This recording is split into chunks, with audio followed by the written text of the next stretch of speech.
Alam mo, ano may iba-ibang market.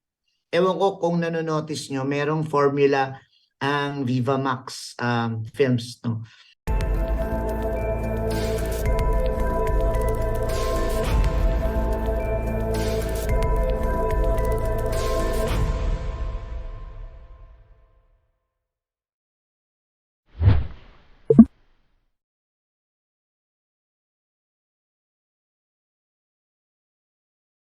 Alam mo, may iba-ibang market.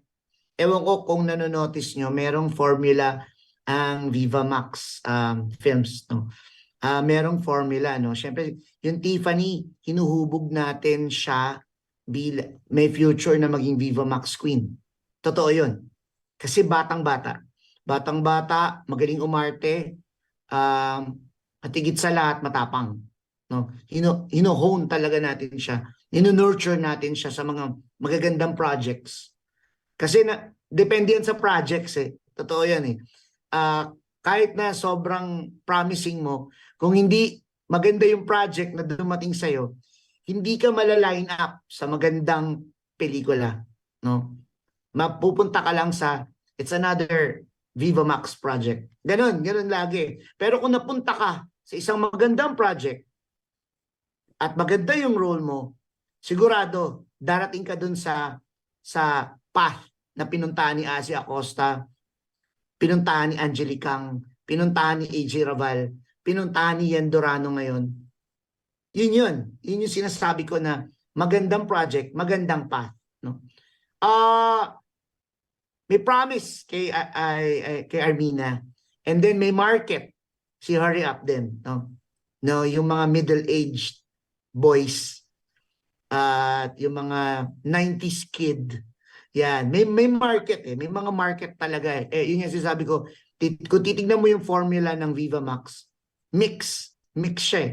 Merong mga nanonood na mga daddies, OFWs, nanonood sa abroad, mga daddies. May mga nanonood na mga 18 to 20 to 25 years old, mga bata, no? At may mga nanonood na medyo boomers na nanonood ng Viva Max. Ngayon, once na pumasok sa Viva Max, may market dapat lahat tayo. Makikater natin yung market na nanonood ng Viva Max. So, sa tingin ko, kumpleto itong Kamadora para sa market na nilalatag natin sa Viva Max.